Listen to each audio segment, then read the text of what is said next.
Hi good morning friends. सकाल सकाल fresh air खाइबा चक्कर जाए पहुँचली माछ मार्केट रे। माछ भल लगे चिंगुड़ी नहीं आसली आनी भल से धोईकी पलैगली गाधेवाई गाधे पूरा फ्रेश हो पलि आसली। आसला वृंदावती माँ को पूजा करी घर ठाकुर को पूजा करदेली। घर देखूँ मो जगह केते सुंदर देखा घर ठाकुर पूजा कलापर मु सीधा पलैगली किचन को।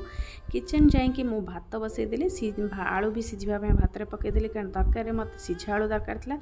तापर मुझे भात गालीदेली। भात गाड़ा मु चिंगुड़ी को भलसे धोईकी पैन रे चिंगुड़ी को भाजीदेली। चिंगुड़ी भाजला पर मसला ग्राइंडिंग करी तरकारी बनईदेली। देखो मोर नॉन वेज थाली आज के यमी हो बहुत सतरे बहुत टेस्टी होता है। तरकारी रेसिपी मु शेयर करी आपण मान सहित आपण मैंने चेक करदे।